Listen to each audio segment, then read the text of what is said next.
Nasceu da humildade e do amor, de mãos de luz, mãos de Jesus.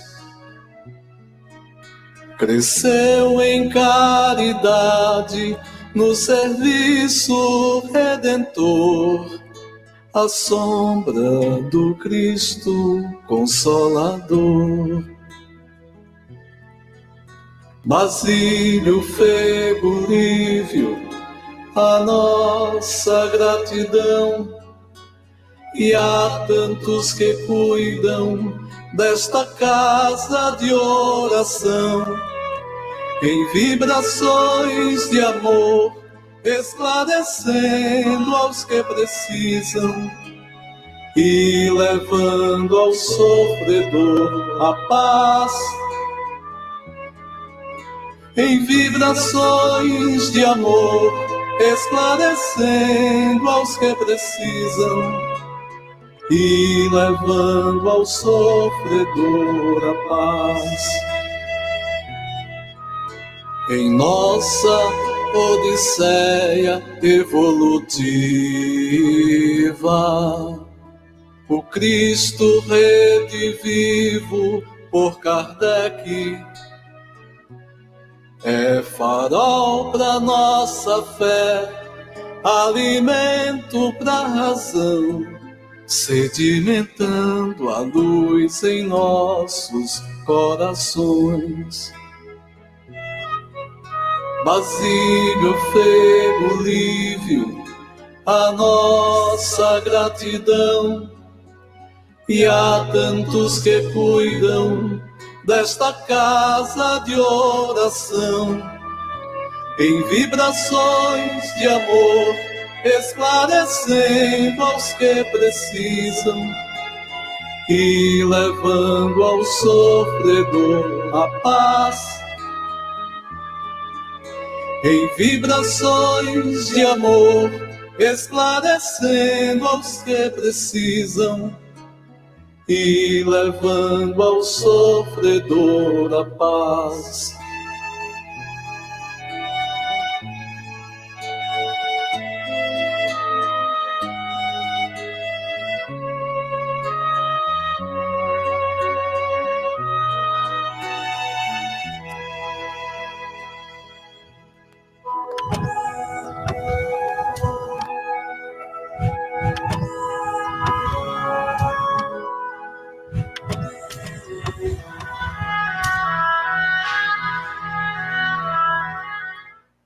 Olá, queridos irmãos, queridas irmãs em Jesus, muita paz e muita luz a todos. Sejam todos bem-vindos a mais uma doutrinária virtual do Grupo Espírita Irmão Fego.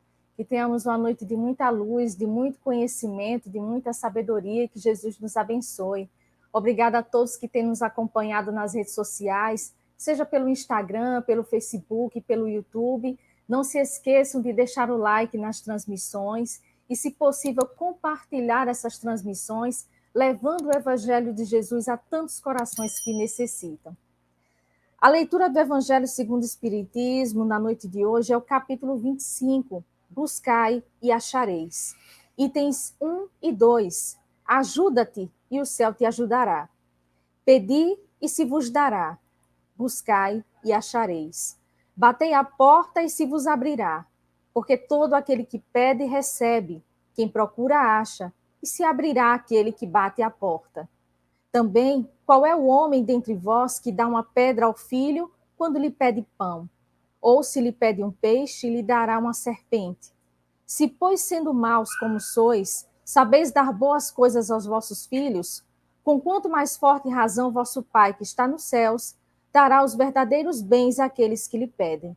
São Mateus capítulo 7, versículos de 7 a 11. Sob o ponto de vista terrestre, a máxima buscai e achareis é análoga a esta: ajuda-te e o céu te ajudará. É o princípio da lei do trabalho e, por conseguinte, da lei do progresso, porque o progresso é filho do trabalho e o trabalho coloca em ação as forças da inteligência. Vamos, nesse momento, elevar os nossos pensamentos ao alto, agradecendo a Deus pela oportunidade da vida, agradecendo ao Divino Mestre Jesus por toda a proteção, por toda a orientação através dos mentores amigos. Obrigada aos espíritos amigos que fazem esta casa de oração, em especial Fego, Basílio, Eurípedes, dentre tantos outros. Amado Mestre Jesus, abençoe e ilumina os nossos irmãos que estão desamparados, os nossos irmãos que se encontram nos hospitais, nos asilos, nos orfanatos, nos presídios, enfim, Senhor Jesus.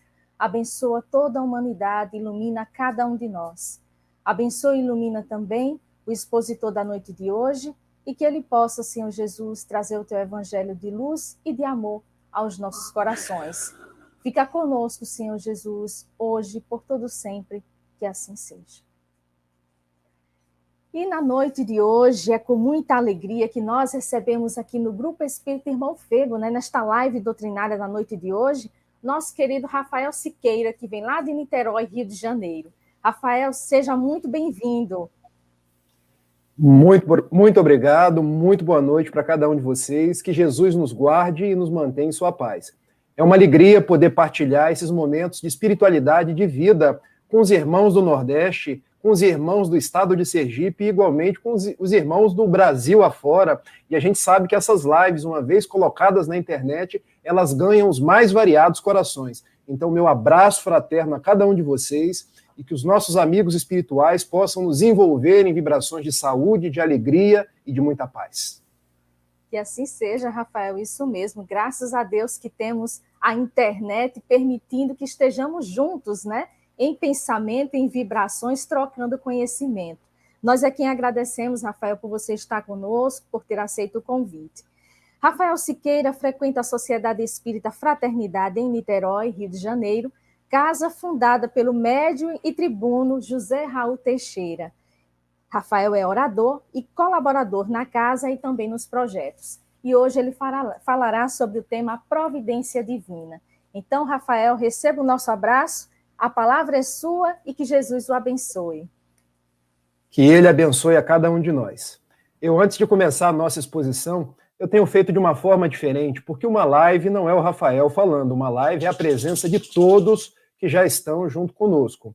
Então, muito boa noite aos amigos do Grupo Espírita Irmão Fego, aí na cidade de Aracaju, no estado de Sergipe. Muito boa noite, particularmente, àqueles que estão mandando as suas mensagens. Muito boa noite, Nilma Saldanha, Rosângela Freitas, muito boa noite, minha amiga lá de Florianópolis, Fernanda Linhares, muito boa noite, Verônica Santos, Adelmo Ramos, muito boa noite, Marta Cardoso, Keise Mendes. Se eu pronunciar algum nome errado, depois vocês me corrigem. Muito boa noite, Maria Isabel, Laura Moretti, Ivone Souza, Marcos Ivan. Muito boa noite, Lourdes Marques, Ana Luísa, Luzia Matos, minha querida Luzia Matos, aqui de Niterói, irmã de um grande amigo meu, uma pessoa que me cala fundo as suas lembranças. Muito boa noite, Nete Mendonça, Deise Atilane, Valdelice Cerqueira, Adicelma Lima Santos, Mara Martins, Gleide Alves, Margarete Araújo, Alda Rodrigues, Cláudia Cerqueira Santos, Cleonilde Cerqueira Santos Barbosa, Silvaneide Prado, Maria Alves, Ieda Maria, tem mais gente aqui. Acho que com a Lourdes, com a Rosângela, eu já falei, Maria Auxiliadora, Silvana Monteiro e Deise Atilane. Meus amigos, que Jesus nos mantenha na sua paz e aqueles que não mandaram mensagem, eu não me esqueci de ninguém. Recebam aí o nosso abraço com as melhores vibrações que eu peço aos amigos espirituais que possam ir ao vosso encontro e vos atender nas necessidades. A nossa temática da noite é falar sobre Deus, falar sobre providência divina. E hoje estou num lugar diferente do local onde costumo fazer as nossas lives. Estou na casa de minha mãe. Estou sentindo de perto o acolhimento daquela que me deu a vida, que propiciou que eu estivesse no mundo. Então, falar da providência de Deus com aquela que mais orou, mais me agasalhou, para mim é quase que um abraço, uma possibilidade de falar de um tema que eu adoro para vocês. Eu inicio as nossas reflexões lembrando de um trecho da carta de Paulo aos Romanos, no capítulo 8, versículo 31, quando o apóstolo da gentilidade nos diz da seguinte forma: se Deus é por nós, quem será contra nós? Então eu endereço a cada um de vocês essa citação, para que ela repercuta no fundo dos vossos corações e vocês possam se lembrar dessa proposta nos momentos de dificuldade, nos momentos de dores, nos momentos onde as lágrimas teimem enrolar, nos momentos de pandemia, agora nós já estamos nos caminhos da vacina, nos recuperando, nos momentos em que as desencarnações chegarem próxima, porque a gente sabe que hoje não é mais no lar do vizinho que as pessoas estão desencarnando, é dentro da nossa casa, porque o Covid já não é mais aquilo que eu vejo na televisão, é algo que se aproxima de mim. Que nós possamos saber que se Deus é por mim, Rafael, pela Verônica, por cada um de vocês que eu pronunciei o nome na noite de hoje, quem será contra nós? A minha proposta é estudar Deus conforme a proposta espírita, para depois nós entendermos o que significa providência. Porque desde que nós somos pequenos, nós escutamos nossas mães, nossos pais dizendo assim: Deus tudo sabe, Deus tudo pode, Deus proverá. Eu, por acaso, cresci escutando papai e mamãe dizendo: meu filho, não se preocupe, Deus proverá. E eu sempre quis entender o que significava o verbo prover e por que providência divina. Então montamos esse estudo, já fizemos ele uma vez anteriormente e hoje estamos repetindo. Se alguém está vendo de novo, eu peço aí um pouco de compreensão, mas sempre que eu falo, a gente procura falar de uma forma diferente, com o nosso melhor entusiasmo e carinho. E gosto de iniciar quase que num estudo dirigido, lembrando algumas questões do Livro dos Espíritos. A primeira questão é a primeira. Quem quiser me acompanhar, tomar do Livro dos Espíritos, pode abrir. Porque Kardec indaga aos imortais: que é Deus? Se formos lá no francês, que c'est Dieu. Observem, a pergunta não é quem é Deus, porque Deus não é um senhor de barbas brancas, sentado num trono celestial, que tem ao seu lado os anjos, os serafins, naquele reino de contemplação infinita. Não. Deus não tem essa visão antropomórfica. Deus não é aquele senhor fazendo julgamentos, colocando ao seu lado os que cumprem os seus mandamentos e relegando ao fogo do inferno aqueles que não cumprem. Eu admito para vocês que até os meus 18 anos eu era católico. E enquanto ainda católico, como eu tinha medo do inferno. Como eu tinha medo daquele senhor vermelho com o tridente na mão e que cozinhava as pessoas naquela mitologia, naquela ortodoxia das religiões dentro de um caldeirão. Para vocês terem uma ideia, eu chegava a me esconder debaixo da cama com medo do diabo, com medo do demônio, com medo desses seres infernais, até que me tornei espírita. E pude compreender esse Deus que ama, não esse Deus que julga, não esse Deus que manda ninguém para o inferno.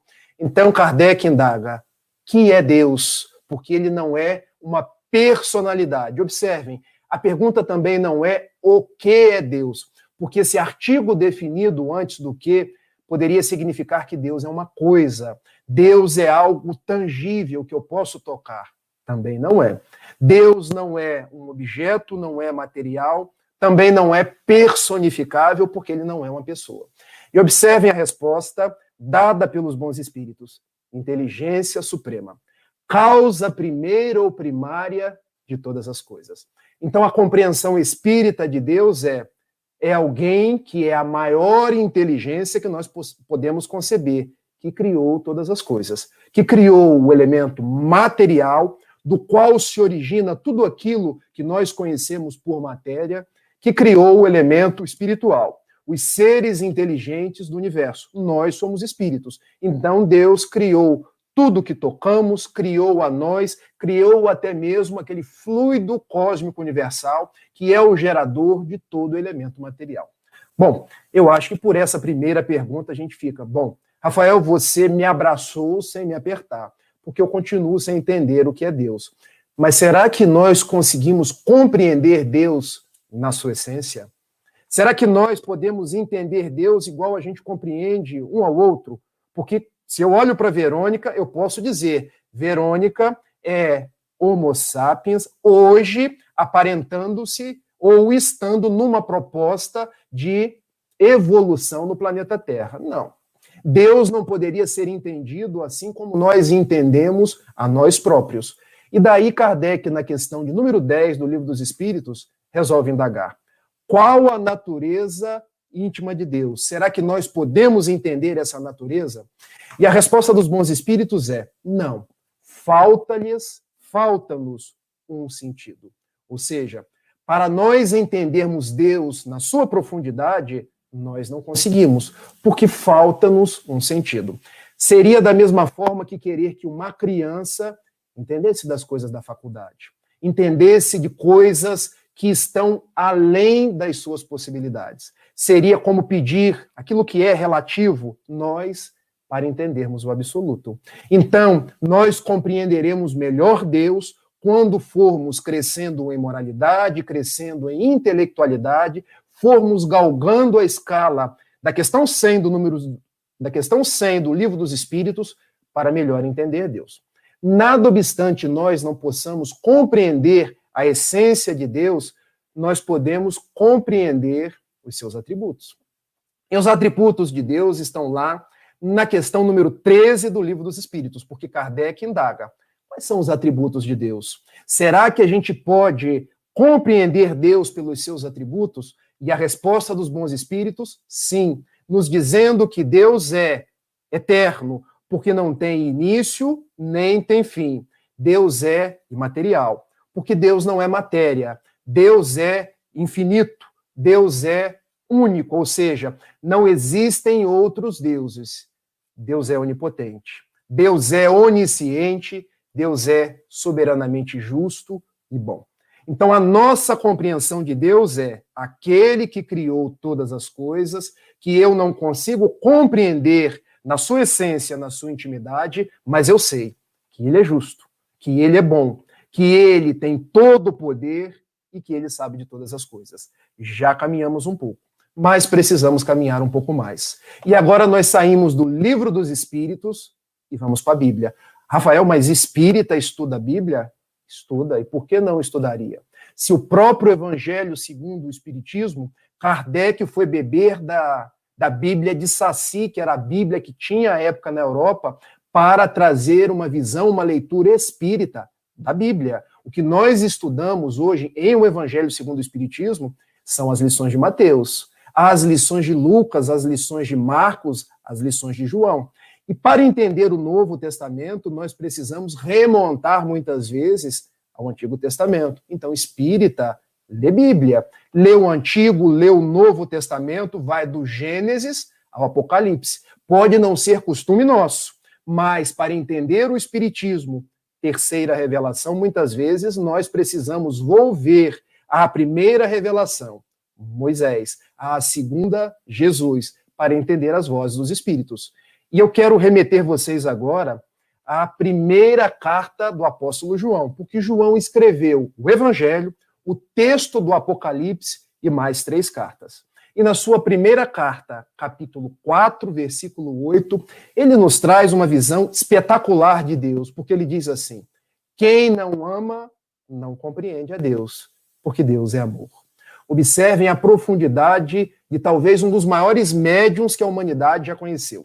E diz Divaldo Pereira Franco, na sua oratória, na sua grande oratória, que a humanidade conheceu 3 grandes médiuns. O primeiro dele, Jesus, que era o médium de Deus. O segundo dele, Francisco de Assis, que era o médium de Jesus. E o terceiro, Francisco Cândido Xavier, que era o médium de uma falange de espíritos, trazendo as mais variadas obras. Ah, Rafael, mas dentre esses 3 você não citou João Evangelista. Citei sim, porque João Evangelista, nós sabemos, reencarnou-se como Francisco de Assis. São o mesmo espírito em 2 propostas reencarnatórias. Então, João Evangelista era um grande médium. E ele praticamente escrevia as suas cartas quase não, com as suas antenas no plano espiritual. Então, a definição de João talvez seja uma das melhores definições de Deus que nós conhecemos. Deus é amor. Deus nos ama. Deus ensina a amar. quem está odiando, quem está nas vias da intolerância, quem está censurando, quem está com preconceitos, quem anda no mundo às turras com as pessoas, quem anda no mundo fazendo divisões, não entendeu Deus. Porque Deus é amor, Deus é tolerância, Deus é união, Deus é o elemento que agrega, não o elemento que dispersa. E eu quero caminhar um pouco mais com vocês. E agora, a gente poderia chamar de coincidência, mas coincidências não existem. Porque Verônica, quando eu cheguei para fazer a nossa live, ela perguntou: Rafael, você trouxe alguma leitura introdutória? Eu falei, não, eu deixo a sua escolha. E a gente sabe, quando a gente abre um livro ao acaso, não existe a escolha daquele que está abrindo o livro, ou o livro de página. Os benfeitores escolhem para a gente. E abrem a página mais oportuna para o nosso culto, para a nossa palestra. E a página que foi aberta eu guardei, gente. Mateus capítulo 7, versículos 7 e a 11. Falando do buscai e acharei, batei e a porta abrir-se-vos-á, no primeiro momento. E no segundo momento, falando exatamente do trecho que eu vou comentar aqui agora. Porque o trecho é o seguinte: o pai do mundo, quando o filho pede um pão, não dá uma pedra. O pai do mundo, quando o filho pede um peixe, não dá uma serpente. O pai do mundo, que muitas vezes não é um espírito evoluído, é bom para com seus filhos.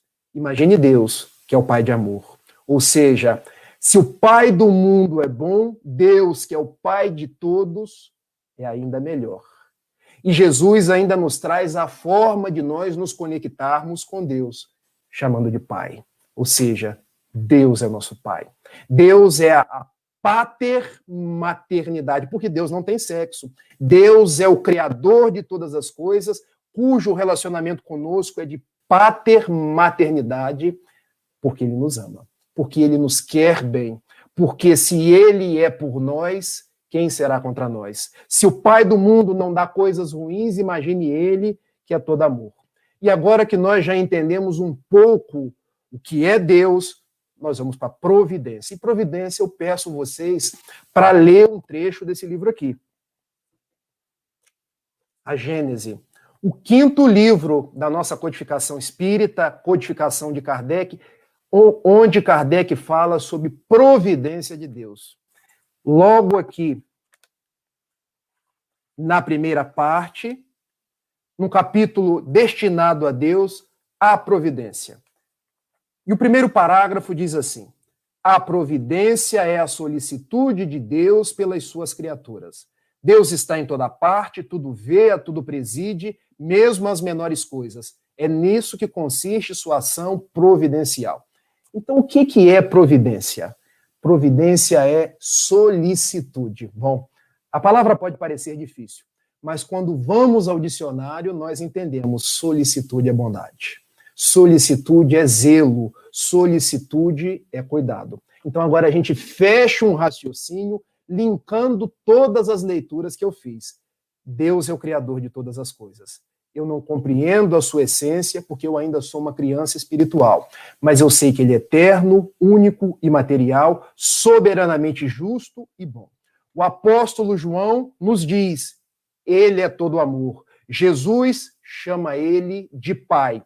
E os bons espíritos, na batuta de Allan Kardec, vem nos dizer que Ele é a providência. E providência é solicitude, é bondade, é zelo, é cuidado. Então, quando pensarmos em Deus, não pensar no Senhor dos Exércitos. Não pensar naquele que nos julga. Não pensar naquele que manda para o fogo do inferno. Não pensar daquele que está lá de cima olhando. Ah, o Rafael hoje acertou. Ah, o Rafael amanhã errou. Porque Deus não é assim. Deus estabelece leis. As 10 leis morais, as leis universais. Quando nós nos equivocamos, nós volvemos ao caminho do reajuste pela lei. Não porque Deus nos cobra. Não porque Deus é vingativo ou punitivo. Ele continua nos amando. Quando a justiça vem nos cobrar nossas ações equivocadas, a misericórdia e o amor de Deus chegam juntos. Então, quando pensarmos em Deus, pensarmos em providência. Aquele que está ao meu lado, aquele que conhece as minhas dores, conhece as minhas necessidades, mas, sobretudo, caminha comigo. caminha nesses dias de pandemia, caminha nesses dias de quarentena, caminha comigo quando um familiar meu desencarna, porque ele sabe que o meu familiar não morreu, retornou para a pátria espiritual. Caminha quando eu estou desempregado, porque o meu desemprego hoje é o meu trabalho amanhã, se eu me esforçar. Eu aprendo quando eu estou desempregado a valorizar o meu trabalho, a me esforçar um pouco mais. Então Deus nos dá conforme a vontade dele, não a nossa. Porque se fosse a nossa, a gente pediria assim: ô Deus, será que não dá para eu ganhar na loteria, não? Porque se eu ganhar na loteria, eu resolvo o meu problema, o problema dos meus pais, dos meus filhos. Mas será que seria bom para nós ganhar na loteria? Talvez eu pudesse me perder na prova da riqueza. Talvez eu pudesse me perder nos valores espirituais. Porque quem é muito rico, às vezes, não se dá conta dos verdadeiros compromissos com o alto. Outras tantas pessoas, mas eu queria casar, e vai imaginando aquela princesa, quase que descrevendo a Angelina Jolie, ou sendo as mulheres o Brad Pitt. Aqui no Brasil eu nem sei quem são os modelos, vou citar os internacionais, para que eu não me perca aí nas referências de padrão. Mas será que eu deveria me casar com a Angelina Jolie, aquela mulher linda, mas que às vezes não me complementa psiquicamente, porque eu me caso com quem eu preciso? Dividir os meus dias, dividir os meus espaços, aprender e me reajustar. Então Deus é um pai que às vezes eu estou pedindo algo, mas ele, nossa, o meu filho ainda não aprendeu a pedir. Ele ainda não aprendeu o que é bom para ele, mas como eu sei, eu não vou dar isso, eu vou dar aquilo. Então qual é a nossa proposta? Ajustar o nosso comportamento para entender a vontade de Deus na nossa vida. Por isso Francisco de Assis, quando orava, ele subia o Monte Alverne em Assis, na Itália, e ele costumava dizer assim: Pai, eu venho te pedir, não o que eu quero, mas o que tu queres para mim. Porque muitas vezes eu peço achando que é o melhor, mas você que sabe o que há de melhor para a minha vida. Francisco de Assis.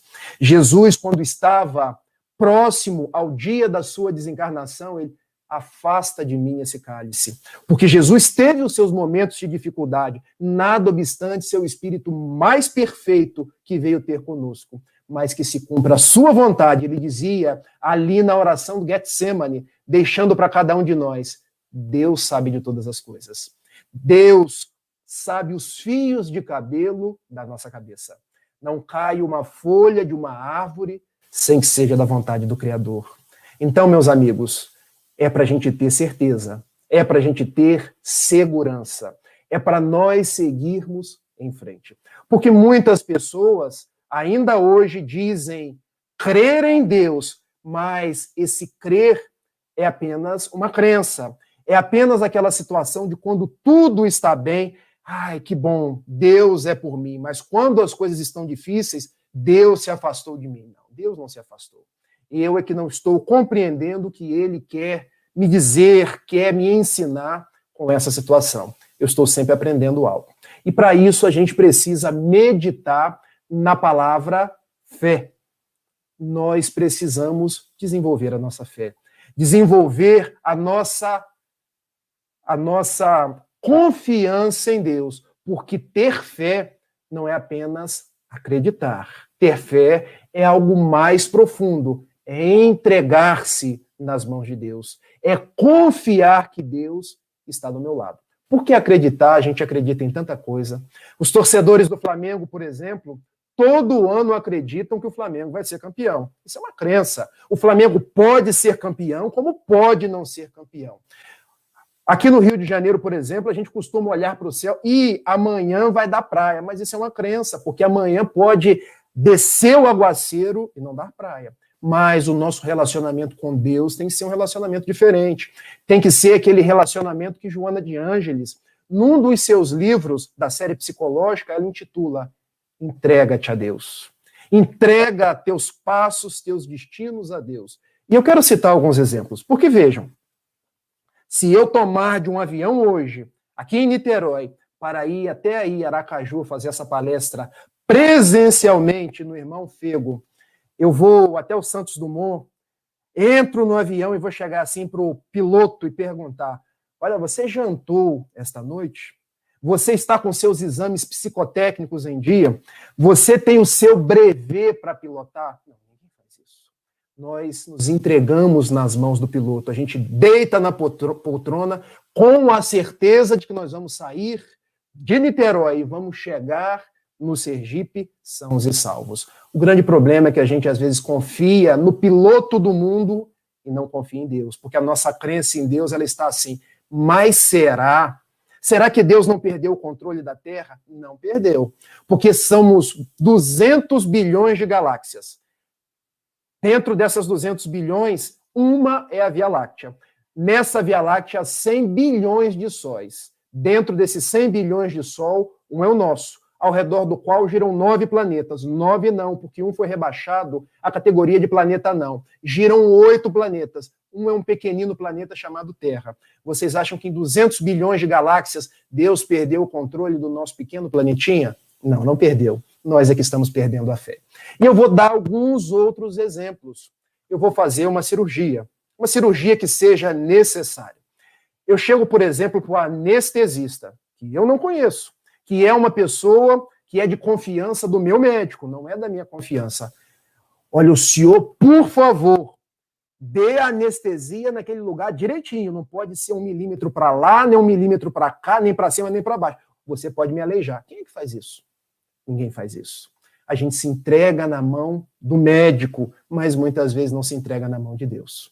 Eu vou dar um último exemplo. Quando a gente vai tomar o café da manhã, mas hoje eu estou com a vontade de comer aquele pão de sal, passar aquela manteiga.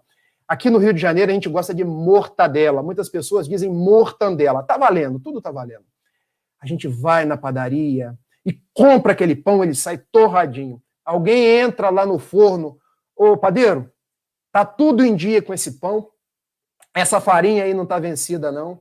Você por acaso não deixou cair veneno de rato que você colocou no rato dentro desse pão? Ninguém faz isso, porque a gente confia no padeiro. Ou seja, nós confiamos em muitas personalidades do mundo, mas na hora de olhar para Deus, a gente está desconfiando. Qual é a proposta? Saber que se Deus é por nós, quem será contra nós? Esse é o nosso maior desafio.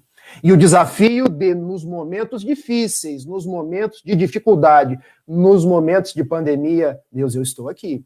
Eu preciso da sua ajuda para poder encarar as coisas do mundo com leveza. Sem você eu não consigo. Mas eu tenho certeza que se veio para mim, não é para o Rafael que mora na casa da frente, é para o Rafael Siqueira. Eu conto contigo. E ele conta conosco para seguirmos em frente. Providência é isso. Providência é esse amor que dá conforme as nossas necessidades, não conforme os nossos pedidos. E de nossa parte, ter fé não é acreditar. Ter fé é ter confiança. Porque muitas pessoas, eu acredito que as coisas vão melhorar. Não, eu tenho confiança. Eu tenho certeza. Se ainda não melhorou, é porque ainda nós precisamos aprender algo e seguir em frente. Com o nosso melhor sorriso, com a nossa melhor forma de enxergar a vida.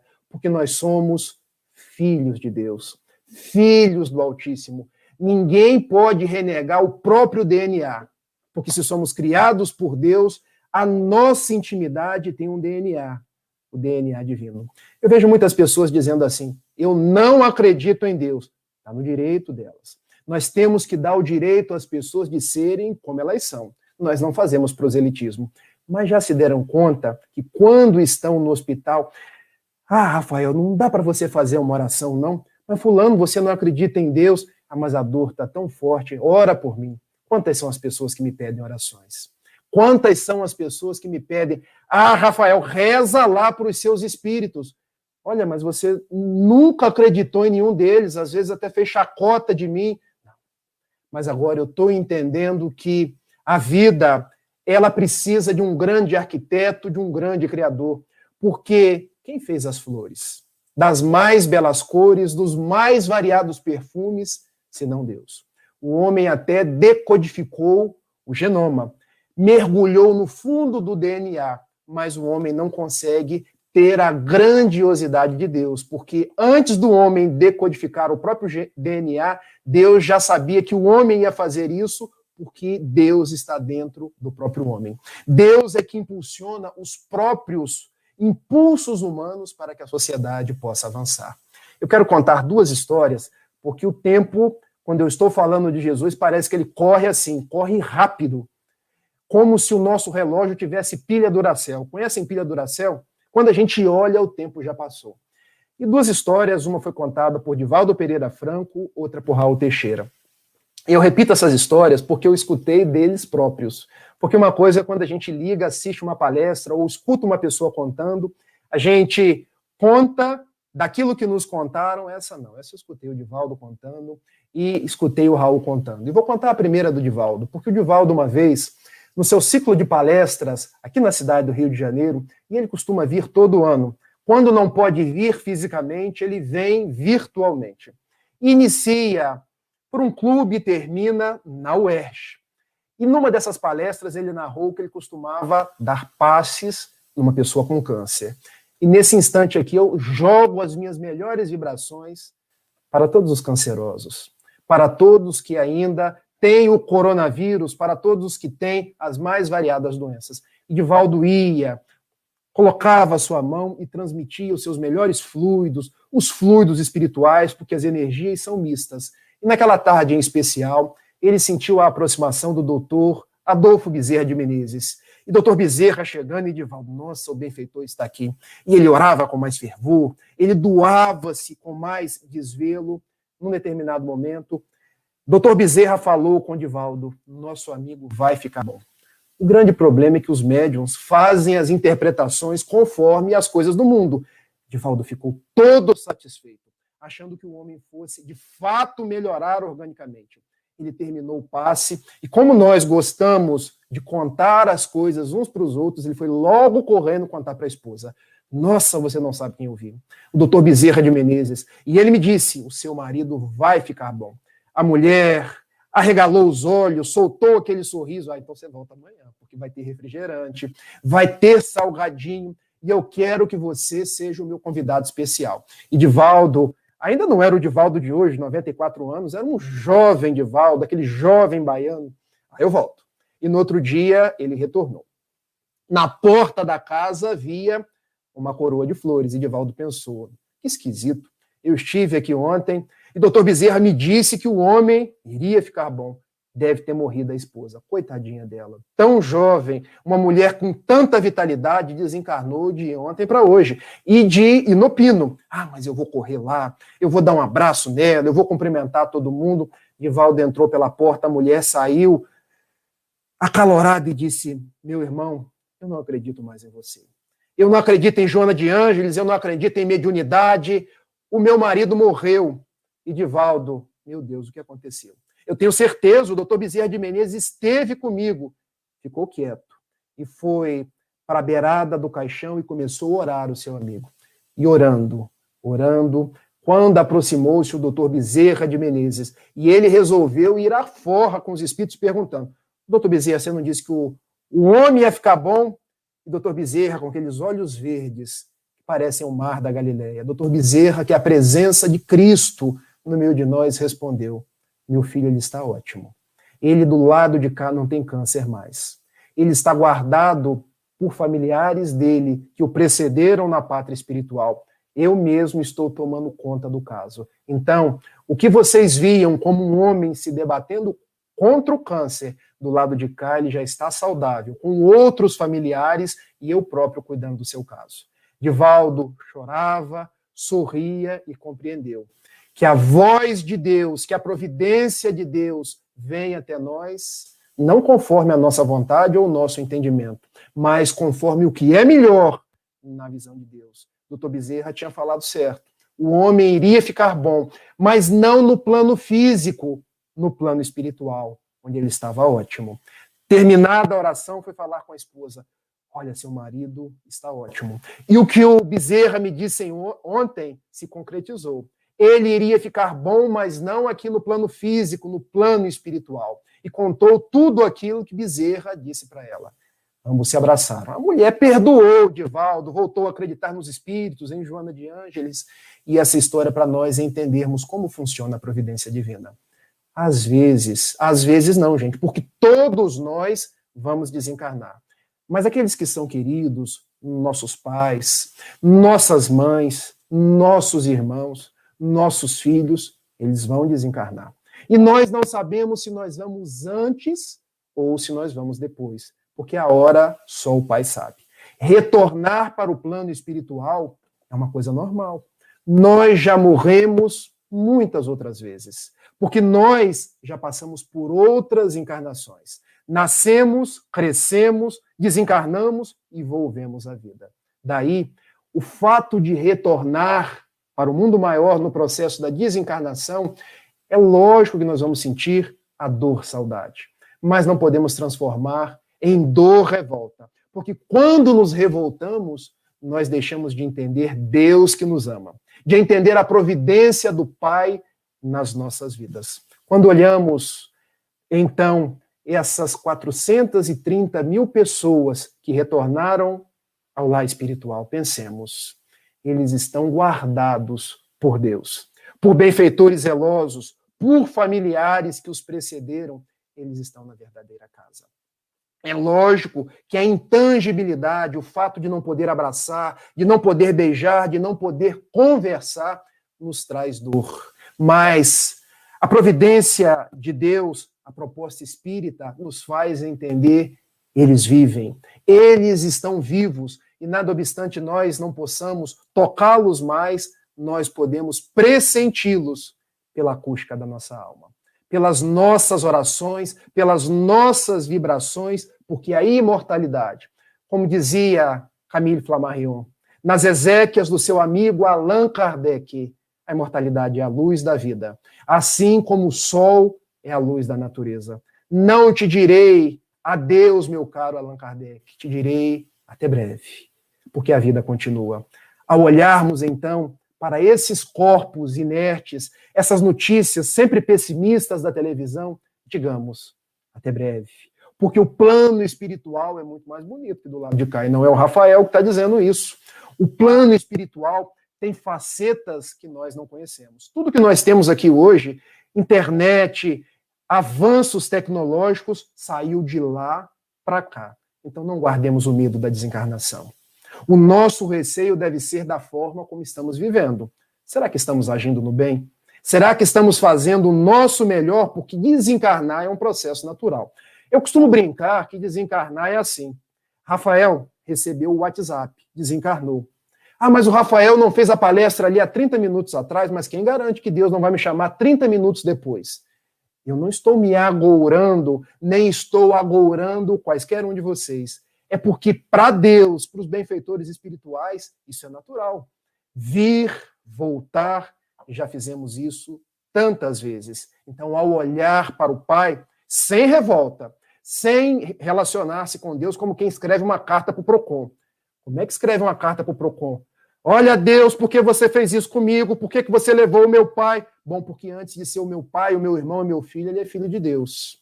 Olha, Deus, eu estou sentindo, mas eu sei que ele está contigo. Vai em paz, meu irmão.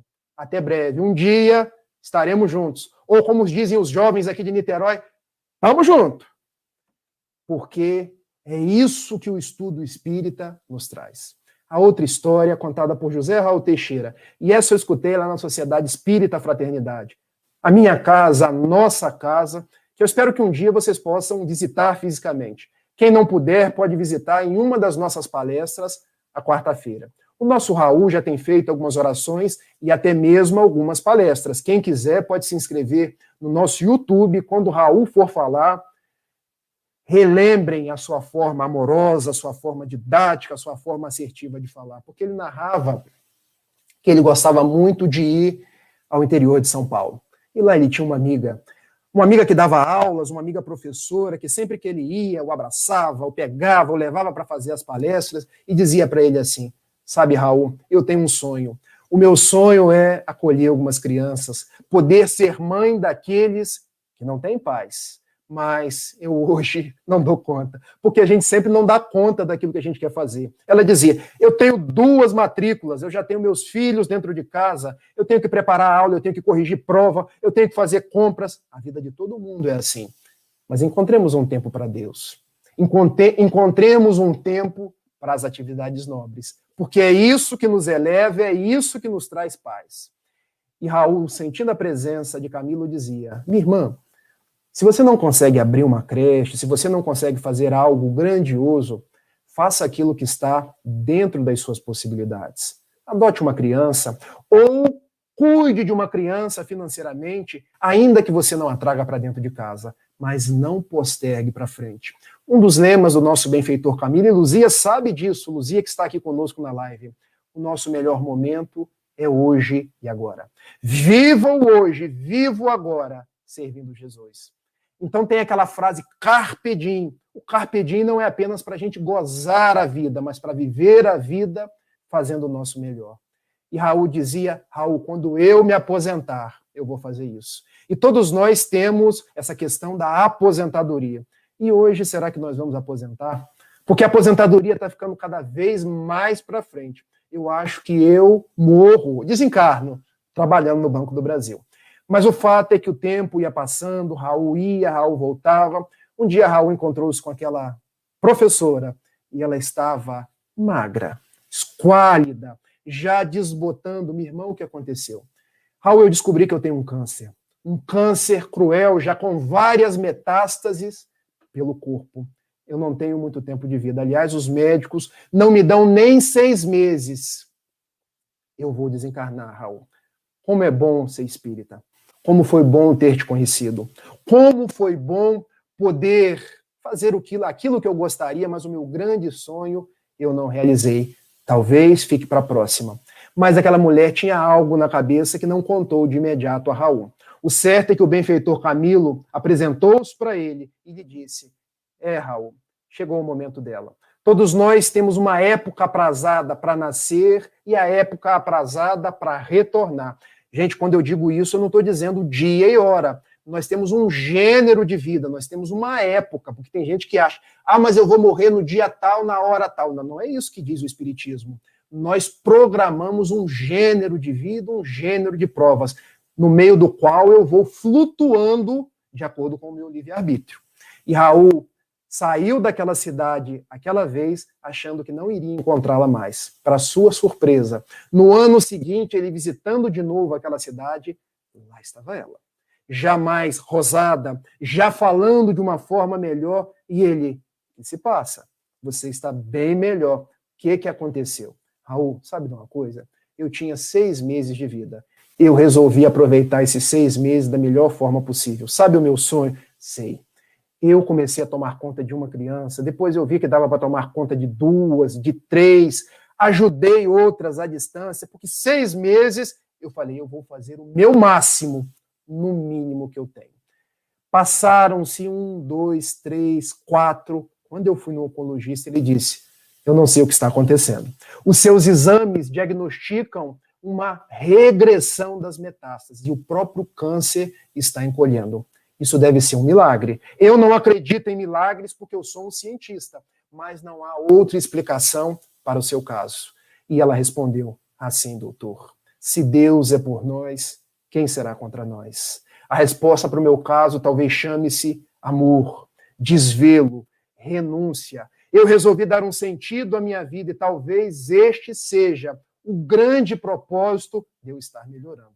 E o fato foi que ela, encontrando Raul sentiu a aproximação de Camilo e resolveu perguntar: meu irmão, você não disse que estava na hora dela? Você não disse que ela já estava assim, quase que desencarnando? E Camilo disse a Raul: meu filho, Deus é amor. Deus nos ama. Deus resolveu conceder a essa irmã uma moratória, porque ela, naqueles 6 meses que lhe faltavam, dedicou-se a outras pessoas. Dedicou-se a crianças que não têm pai, que não têm, materialmente falando, nada. Então os benfeitores pediram ao pai e, por benemerência, aquelas crianças que precisavam dela e por auxílio a ela própria, resolveram estender os seus dias. Ela não vai desencarnar mais. O câncer vai regredir e ela vai ficar curada. Para que vocês entendam que Deus não é esse cobrador, que Deus nos ama, que Deus age conosco verificando as nossas intenções, mas sobretudo os nossos atos. Quando os nossos atos são de amor, são de misericórdia, são de enlevo da nossa vida, a nossa vida se prorroga ainda mais. Se abraçaram. E Raul trouxe numa palestra lindíssima, feita na Sociedade Espírita Fraternidade, o que significa Deus, o que é a providência divina, como Deus está presente nas nossas vidas. E é isso que eu quero deixar para vocês hoje.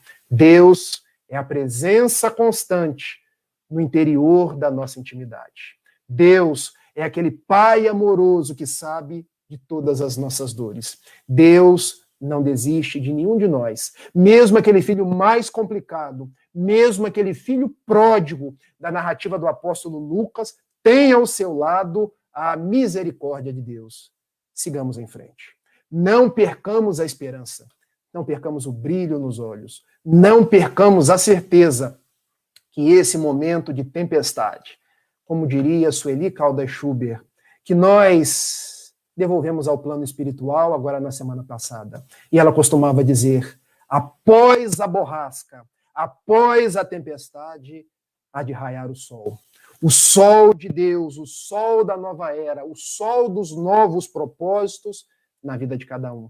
Nós te agradecemos, Dona Sueli Caldas Schubert, pela sua presença, por ser a dama da caridade, por ser uma professora para cada um de nós. Eu agradeço a cada um de vocês. Se tiver alguma pergunta, alguma consideração, eu ainda tenho mais alguns minutos para interagir e termino com uma oração. A Verônica já está me cortando aqui.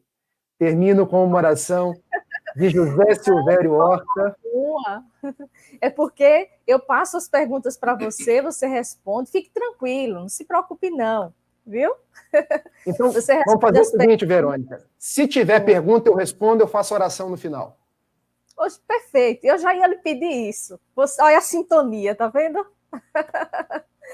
Então, Rafael, surgiram duas perguntas. Primeiramente, sua palestra foi maravilhosa, sua explanação. Nós estamos realmente precisando, cada dia mais, afirmar isso em nós, de que Deus está presente, de que Deus não nos desampara. Né? Porque quantas pessoas, em meio a tantas desencarnações, onde está Deus? Mas por que Deus levou meu ente querido? A gente sabe que são muitos que têm se questionado. Né? Então, você trouxe realmente de forma maravilhosa, mostrando Deus em nossas vidas, a providência divina, enfim. Era realmente isso que precisávamos e que precisamos a cada dia. Então, a primeira pergunta, Rafael, é de Fernanda Linhares. Ela pergunta o seguinte, mesmo com a pandemia acontecendo, onde as pessoas estão mais em casa e se protegendo, orando e também curtindo a família, será que mesmo assim continuamos sendo um grande rebanho desgarrado? Minha querida Fernanda Linhares, eu te agradeço pela sua pergunta e eu vou responder na forma de uma metáfora. Pense que sob o olhar nosso, seres humanos, nós olhamos para as pessoas que parecem viver as turras, construindo muros de separação ao invés de pontes, parece que estão discutindo mais, a gente vê um rebanho desgarrado. Mas quem vê do alto, quem vê do cume de uma montanha, olha para todos nós cá embaixo e o rebanho já não é desgarrado mais. Nós podemos estar temporariamente afastados, mas Deus sabe que todos nos uniremos e seguiremos na centralidade, que é o amor das suas propostas trazidas por Jesus. Eu gosto muito de uma citação trazida por Lucas, lá no capítulo 15, que eu sempre falo nas nossas lives. Jesus é o pastor, o enviado por Deus, que veio e nos trouxe a proposta do pastor, que tinha 100 ovelhas. Quando uma se perdeu, ele deixou as 99, foi buscar aquela que se perdeu e trouxe para o aprisco. Então, nós que somos as 99, ou às vezes somos aquela que se perdeu, a gente olha para o outro lado e diz assim, caramba, nós estamos desgarrando uns dos outros. Mas, sob o olhar de Deus e de Jesus, eles fazem o trabalho para nos unir novamente. E nos unir, gente, não é transformar todo mundo igual, não é uniformizar as pessoas, porque a Verônica é de um jeito, o Rafael é de outro jeito, a Fernanda é de outro jeito. A proposta é que nós nos respeitemos. A proposta é que nós, em sendo quem nós somos, possamos lidar com a pluralidade das pessoas. Porque vai ter uma ovelhinha que é malhada, vai ter uma ovelhinha que é negra, vai ter uma ovelhinha que é manca, mas Jesus nos ama a todos. As divisões estão na nossa cabeça, os preconceitos estão aqui, não em Jesus. Jesus é a nossa centralidade, para onde nós devemos convergir. Então, sob o olhar nosso, seres humanos falíveis e ainda pequenos, pode existir a desagregação, mas sob o olhar de Deus, ele constrói a união em todos os momentos. Isso mesmo, Rafael. A segunda pergunta é de Roberta Venâncio. Boa noite. É verdade ou mito que quando somos médiuns e não trabalhamos o dom, somos castigados por espíritos? Tá. Muito obrigado pela sua pergunta, Roberta Venâncio. Um abraço para você, que Deus te abençoe. Vamos tirar algumas palavras dessa sua pergunta.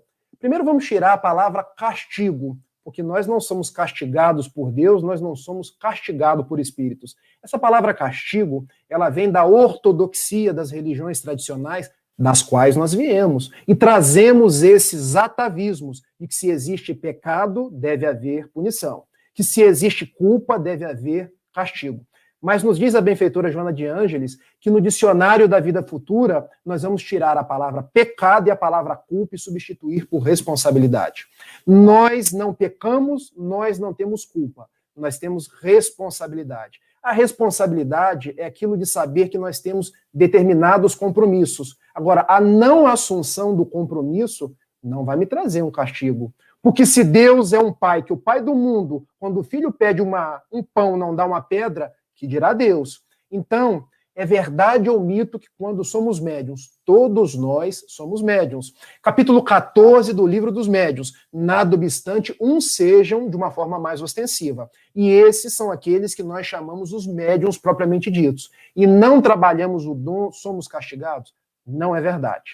É mito. Eu não gosto dessa palavra mito, mas eu vou dizer que não está de acordo com a proposta espírita dizer que quando somos médiuns e não trabalhamos o dom, somos castigados. Não existe esse castigo. O que pode existir é o seguinte: nós nascemos com determinadas responsabilidades. Nós somos fluxos por onde o trabalho deve fluir por nós. Então, se a gente não escoa essas energias para o bem, para Jesus, para aquilo que é nobre, esses espaços acabam sendo ocupados por outras dinâmicas, por outros trabalhos, acabam sendo ocupados por outras entidades que vão sempre sintonizar onde estão as minhas vontades, onde estão as minhas atribuições, mas isso sempre será uma escolha nossa. Não existe o castigo, existe a responsabilidade do trabalhador. Que Deus te abençoe e você siga em paz.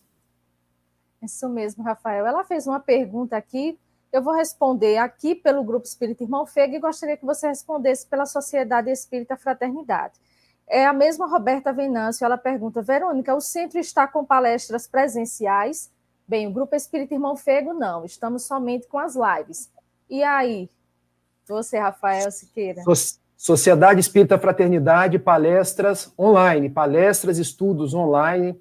A gente vai dimensionando mês a mês se a gente já tem condição de abrir. Por enquanto, ainda tudo online. Isso mesmo. Bem, Rafael, a família Fego, dentre outros companheiros espíritas, estão aqui agradecendo, parabenizando pela live. Então, receba o nosso abraço apertado, com muito carinho, com muita gratidão.